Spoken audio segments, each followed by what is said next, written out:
Alors, mes petites sœurs, voici les qualités d'un homme à épouser. Vous savez, le mariage n'est pas un jeu. Alors, ne vous laissez plus guider par vos sentiments, mais plutôt par ce qu'il y a dans votre cerveau. Cherchez ces 5 qualités chez un homme avant de vous marier. Laissez les histoires qu'il est beau, il est ceci. 5 qualités. Écoutez attentivement. Premièrement, un homme pieux, un homme qui a la crainte de Dieu et qui a la crainte véritable. En réalité, ça englobe même tout le reste.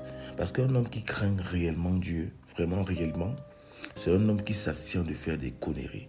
C'est un homme qui va guider tes enfants spirituellement. C'est un homme qui ne va pas fréquenter constamment les bars, les boîtes de nuit, tout ça.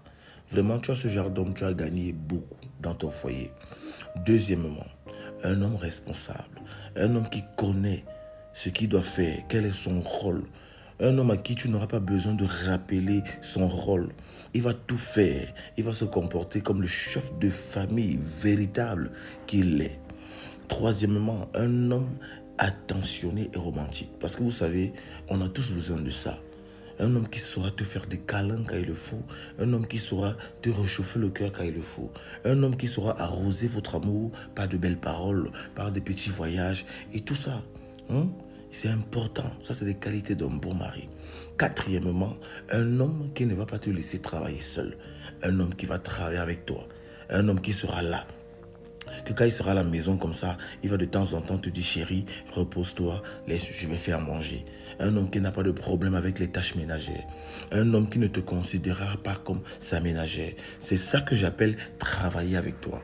Parce que lorsque tu prends un homme qui, dans sa tête, il est bantou, que la femme doit tout faire, ma chérie, tu vas vieillir avant le temps. Parce qu'une femme ne peut pas tout faire. La femme n'est pas un robot, elle n'est pas une machine. Alors, cinquièmement, pour finir, pour un homme qui fera de toi sa priorité. Un homme qui ne va jamais faire quelque chose sans te dire. Un homme qui te fera passer avant tout le monde. Un homme qui va te respecter, qui va t'élever au rang de reine, qui va te donner ta place de maîtresse de maison. Un homme qui ne va pas te déranger, qui ne va pas faire des enfants dehors, qui ne va pas être infidèle. Vraiment, c'est des qualités comme ça que lorsqu'un homme a, même si tu ne l'aimes pas, maman, tu vas seulement apprendre à l'aimer. C'est très important. Le mariage n'est pas un jeu. Le mariage, c'est une affaire d'une vie. C'est un homme avec qui tu vas vivre toute ta vie. Alors si tu choisis mal ton mari, laisse-moi te dire que tu vas souffrir. Et c'est aussi facile de penser qu'on peut partir d'un mariage comme ça, et je suis désolé. Tu peux te marier, mais on te dit que voilà la porte, tu sors, on te maltraite, mais on te dit que sors, voilà ça, tu n'arrives pas à sortir. Parce que se marier est facile, hein, c'est 50 000, mais en sortie est vraiment difficile.